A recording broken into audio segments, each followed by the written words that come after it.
Hi, this is Roger. Thanks for dropping by. Sunday morning chat today is really a report on my lovely day out at Burnham's Nursery yesterday. A hot day, which once you get inside the glass houses is even hotter. People were wilting a bit.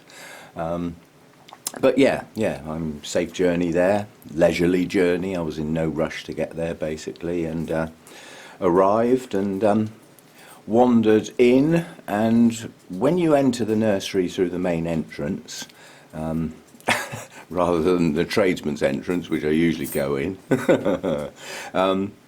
you're greeted by Sarah's display of what I would call her bought-in orchids in the main, the stuff that's come from the mass producers in the EU, and that's her main display area. And it's been the same for years. It doesn't change. The layout of the whole place doesn't really change. So as I walked in, I said hello to a few people that I knew and nodded to a few others that I know by sight, but not necessarily by name. And I was immediately drawn to some absolutely gorgeous Deesas. And I'm after some, as you know. And so I made a beeline, picked up the best two, on the grounds that if you don't get something you want when you see it and turn your back, somebody else might pick it up. And as I headed back towards the sales desk to start a box, as they say at Burnham's, you see something you want and they'll start a box for you on the grounds that you may well see something else to add to your box. So just as I was heading away from that area, I noticed the sign saying, "These orchids are not for sale. They are owned by Orchid Society members." So I had to carefully put them back. They were part of a display. Whoops. And I then realised that that was the display from the Orchid Society where I'm supposed to be getting some Deesas from. So it was then a matter of tracking down some of the members and having a chat about that, which that's not important. I didn't come away with any Deesas, let's put it that way.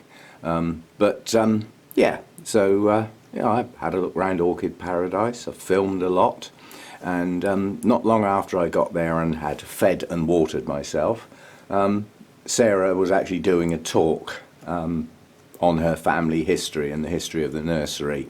Now, I've actually heard that talk at one of the Orchid Societies I belong to, so I didn't need to hear it again. And magically, as the talk started, nearly everybody in the nursery went to listen to it. So I had the place to myself for a while. So I managed to get a lot of filming done without having to worry about people, being in the way and having to politely ask them to shift their whatnots. So I got my filming done. I had a good look round. I spotted a couple of orchids. I've actually bought a couple of orchids. I'll get onto those in a minute. Then I asked Sarah what she was going to do about the period between closing the place to the public and her 70th anniversary celebration, which was, like early evening. And she said, well, there's going to be staff around doing stuff. The place will still be open, but it's closed to the public. Why'd you ask? And I said, well, originally I'd planned on filming, while there was nobody around, but I was worried I would either be locked in or locked out because you were all going to go home and come back later. She said, well, I'm going home to get changed and freshen up and everything after a hard day's work. But she said, there'll be people around, so help yourself. Now, I managed to film something that, when I get it onto YouTube, it will be the only one, I'm confident. I'll let you know when it comes up. But I managed to do something that I can only do in a nursery. I can't do it here. When we get there, you'll see why. It was one of the suggestions, that came from viewers. So to be able to fulfill that one was a one-off event, quite honestly. So I'll get that. And the evening do was great. Arthur was saying it's really good to have the nursery full of proper orchid growers, rather than people that pay a visit and go away with an orchid and probably take it home to kill it. Yeah, so he was having a nice time as well. And Sarah was presented with a marvellous ceramic plaque that had been made by one of the Orchid Society members with her 70th anniversary sort of embedded in it. She was well pleased with that. And we had a bit of celebration cake. It said to Sarah, there's more sugar in that slice of cake than I normally have in a week. Anyway, tedious drive home on the grounds that I was tired. You know, after the drive there, a very hot day, being on my feet most of it apart from sat in the car, I then had to turn around and drive home. And as a consequence of driving home, I obviously couldn't join in the 70th celebrations as far as the beer and wine were concerned. You know, adding alcohol into tiredness and then getting in a car is probably one of the most stupid things you can think about doing. It's just not worth it, you know. But I had a fast drive home, brilliant. It took about 3¼ hours to get there and less than 2½ to get back. My car had a sign on the front, get out of the way, I want to go home. Anyway, as is often the case while you're away, things open up. It's traditional if you're away for a while. And you're probably wondering what that's for. I'll get to that in a minute, but it's handy because I'm going to stand on it now. Oh! And get my head up in the roof. This little beauty has opened while I was away. This is the Cattleya Little Lemon Drops, crossed with Cattleya. Why not? It has bloomed before. I think it only had one bloom last time. It's gorgeous. It's absolutely gorgeous, and I think this is a deeper colour than the last time it bloomed. There's definitely a more purple in there with the yellow. It's a lovely combination of colours. So 2 blooms so far, and 2 buds still to come that look like they're going to make it and not blast. I think last time I had 2 buds and 1 blasted, so I ended up with 1 bloom. But that is absolutely gorgeous. It's small, you know, it's not a large bloom. It's a compact plant. You know, that's the sacrifices you make. If you go for the giant cattleyas, you're more liable to get the giant blooms. I was a little bit annoyed this morning in a nice way. Rachel posted a video with her purpurata in full bloom. Yeah, well, maybe one day mine will do that. But it hasn't yet. Right, so that's a sort of report on Burnham's. Much chat amongst the growers about the longer term future of orchid growing in the UK, because I believe, and so do quite a few others having talked with them, that the days of the huge dedicated greenhouse specialist type growers, hobby growers I mean, are going to die out with their owners. You know, they tend to be elderly people, a lot of these people. They've got 50, 60 years of experience, and when they go, their experience goes with them, if it's not passed on. And probably their collections, if they don't die, are just going to get split up. And also, without those type of people, what I would call more collectors rather than growers, those that are after the oddities, the really hard to get, the obscure, if those people aren't around, then the need for the suppliers to have those types of orchids will die out, which means they haven't got sales, which means they will probably go out of business. There's a knock-on effect you can see I'm getting at here. And if we don't get younger people coming in interested in this hobby, the hobby will go back to a point where orchids are nothing more than another type of houseplant. There's nothing wrong with that, but it will mean the types of orchids being grown will be much more limited. If the orchids being grown is more limited, then there won't be the need for the suppliers to have them. It could all change. You know, give it 20, 30 years and see where we are. See how many of those long-term orchid collectors are still around with their collections. Because often when somebody passes away, the family just get rid of the collection because they can't look after it, you know, unless they've got somebody to pass it on. Anyway, new orchids. Right, I got a Brassia. Now this is, I've forgotten, doesn't matter what it's called actually. Brassia Santa Barbara. Very pleased with this. The blooms are obviously spider orchids, so sparse, central body and legs sticking out. But I would say, that's my hand span. I would say from tip to toe, these blooms are 10 inches, maybe heading towards 12. So they really are large blooms. It's fragrant, and it's not a bad plant. And as is often the case with the nursery's own plants that they've grown themselves, you get a free fern, whether you want one or not. Sometimes you get several. I looked at the plants available, and this was the only one that had a new growth coming out here. Yeah, none of the others had a new growth on them, so I thought we'll have that one. This wasn't the best spike, but it's the one with the new growth. Now, this one lends itself to being mounted, the older part of the plant, and if it is mounted, it's going to have to go that way. If I mount it this way, I'm going to have too many aerial roots, and I've already almost lost a brassica as a consequence of that. I need to get some roots into media, or at least attached to a mount in some moss to keep them hydrated, because they drink a bit when they're actively growing. So you can see it's a bit of a climber. Yeah, it's getting farther and farther away from the pot, and therein lies its future problem.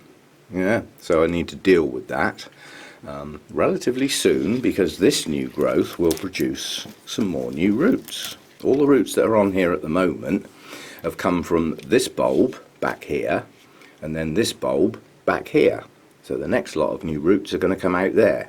Those are the ones I want on a mount, and take the back end off. But not now, no rush to do that. Because it's one of Burnham's own, I don't need to worry about what's in the pot, if you see what I mean. It'll be fine, so we'll deal with that at a future date. Yeah, so that's the other one. And now I'm going to have to put the camera down while I go and get the other one. What I will say is, when I got home last night, I was tired. I just literally went straight to bed. And I put the 2 orchids I'd bought on the dining room table. When I got up this morning, upstairs in the bedroom, I could smell one of the orchids. It wasn't this one. I'll go and get it. The fragrance on it has filled the whole of the ground floor. God knows what it's going to be like in this confined space with the door shut. I will go and get it.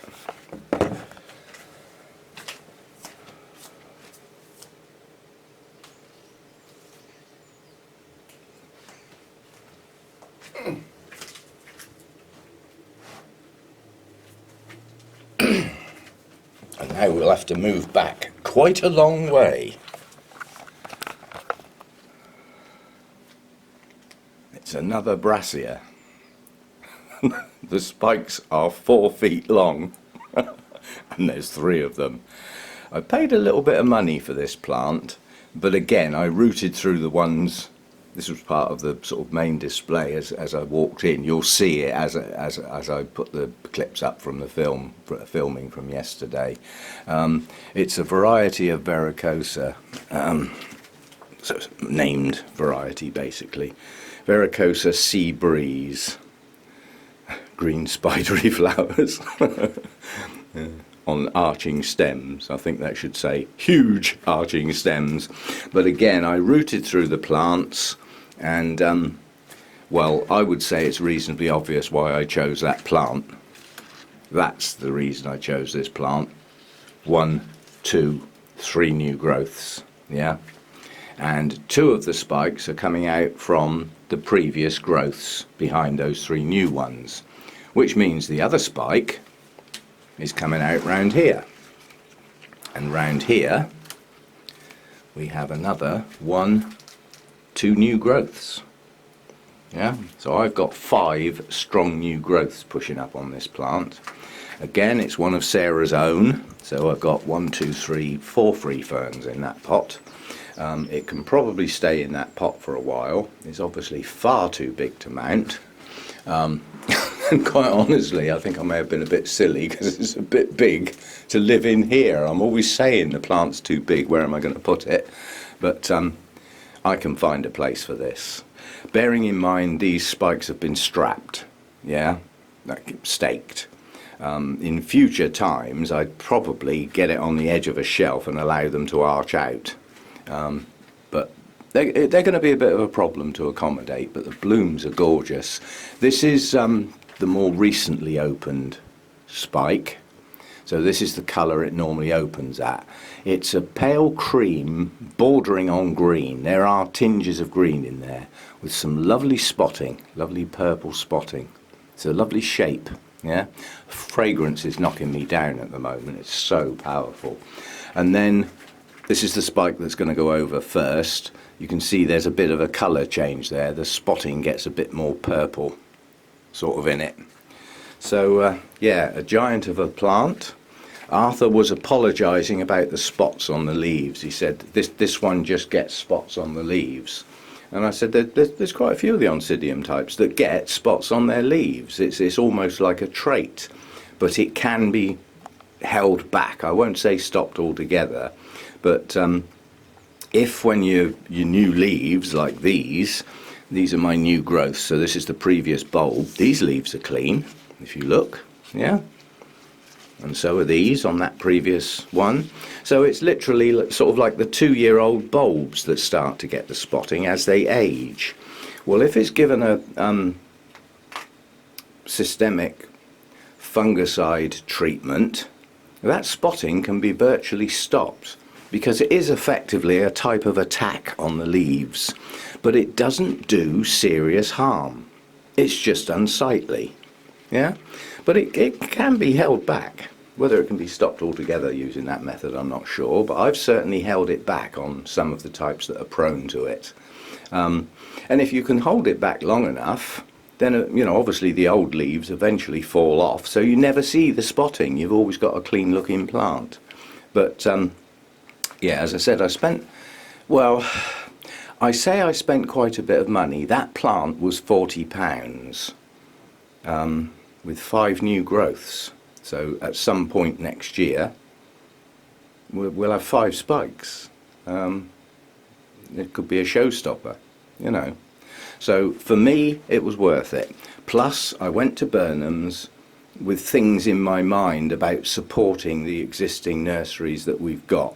So there was no way I was coming home with no plants. And as I say, I wouldn't normally pay that amount of money for an orchid, but what an orchid. I mean, if I was a mercenary, I could split that up probably into 4 plants, each with a new growth. And they would then sell. But I don't work like that. My mind doesn't work like that. But yeah, it's quite a beastie. Oh, I'm afraid. Fragrance is almost overpowering. If you're a little susceptible to fragrances giving you headaches and things, this is not one for you. It's really powerful. But yeah, that is a good specimen plant, absolutely, you know. And I would imagine elsewhere, Sarah's got loads of these, so obviously at some point she had some real large specimen plants. In fact, I think I remember them a couple of years ago in the Orchid Paradise section. I think the spikes were arching over the koi pond at the time, and they were huge, so chances are she split up a couple of those and then they've grown on. This was by far the largest. They were all the same price, so it always pays to have a route around. So that's the 2 new orchids, and a great day out, a very long day for me. You know, I didn't get home till 11 o'clock. Normally been in bed 2 hours by then. But I thoroughly enjoyed it. Met quite a few people I knew, some I didn't know, that I now do know. You know, it's a sort of social gathering in the evening, you chat to people and stuff.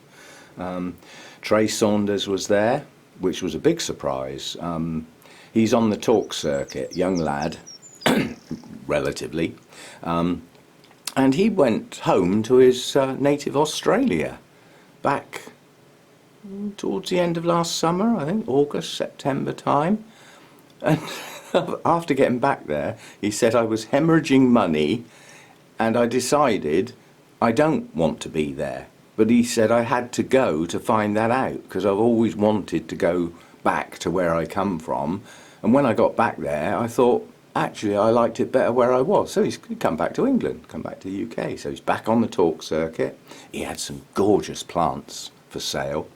And I met another guy that's on the talk circuit who was going to have to leave the function in the evening and go home and finish his talk off because he'd been asked to do a talk, and he said, well, I can never say no, can I? And he needed to do a new talk, and he hadn't finished it, and he was spending today travelling to the place where he needs to do the talk. So he was going home to finish his talk off. Yeah, nice guy. Anyway, so a good day out. Some smashing plants on show, which will be in future video clips, obviously. And I think 3 orchid societies had taken over the normal sales area for their displays. I filmed those, quite specifically. And there's a look round the nursery. There's a good look round the orchid paradise where all the specimen plants are. And there's some beauties in there.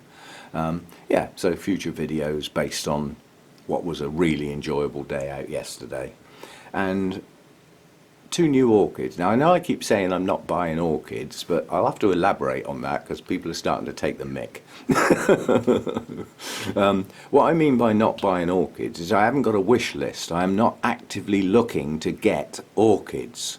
But I've always said if something catches my eye and it'll grow okay in my grow space, then why not? And that's how these 2 have come about. I looked back at my records about a week ago, and I looked back at a really old version of my records to see what I had a couple of years ago, which then implies what I've lost or given away or whatever. So, and I used to have 3 good brassicas, and now I've only got 1, and that one had the bacterial rot, and I had to cut it right down to, well, what is effectively 1 old bulb and a nice strong new growth now, which probably won't bloom. I'll have to wait for the next one. So I was sort of down to 1. And I thought, I've always liked the brassicas, the spidery nonsense, so we'll have a couple of those as they're... this one was £20, which is a reasonable price for that size orchid in bloom. And as I said, that one was 40. It's worth a lot more, quite honestly. It is a species, a named variety of a species for a start. Powerful new growths on it, obviously a massive pot. But it's in a black pot. It'll have to stay in there for a while, and who knows, when I get round to repot that may become 2 plants. It's heading off in 2 entirely separate directions, so it'll easily split into 2 large plants. So maybe next year, maybe not. It may just stay as it is. But yep, pretty good stuff. Spidery nonsense, and probably the most powerful fragrance I've ever come across. I've never had an orchid that I can smell upstairs in the bedroom before I even get up in the morning. So very powerful fragrance. Difficult to describe. It's most people would probably say it's sickly sweet. It is a very sweet, heavy fragrance. So I don't need to get my nose into this. Just stand here and smell it. So I'm not quite sure how to describe it, but it is a very heavy, sweet fragrance and powerful. So if you're a bit susceptible to getting problems with heavy fragrance like that, don't get this one, basically. Especially if you're in some sort of apartment or something like that where your airspace is relatively limited, because this will have the lot. The whole place will smell of this particular orchid. So there we go, Sunday morning chat done, and lots of video clips taken, which combined with the great ideas that my viewers have come up with. I've got a list. I've now got the ability to produce videos for some considerable time without having to put lots of thought into it. I can just pick one off the ideas list and have a go at that. So that will be the future for a while. What is it today? Sunday. It's everything in bloom on the 8th tomorrow. I think this one might be in that video. I did say it was going to be a bit thin on the ground this time round, which it is. It is thin on the ground this time round, but I've just added 2. That's good. I can see other things going over as I look around. Anyway, I will see you in the next video. Thanks for dropping by, and yeah, that's quite a beast, isn't it? Now you know what the chair was for. It wasn't really to stand on at all, it was to put that on. Now I've got to work out what the hell I'm going to do with it, because that cannot go on a shelf. I haven't got anything, unless I let those spikes go and let them arch. So it's going to have to go on the floor. For now, it'll have to live on the floor. So be it. If you think about it, I mean, that one lives on the floor because of its height. We've had the cymbidium on the floor before now, so it does mean lifting the pot up and moving it to get at what's behind it, but that's only at watering time, so it's not a big deal. And I'm prepared to put myself out a bit for a plant like that. So see you next time. Thanks for dropping by.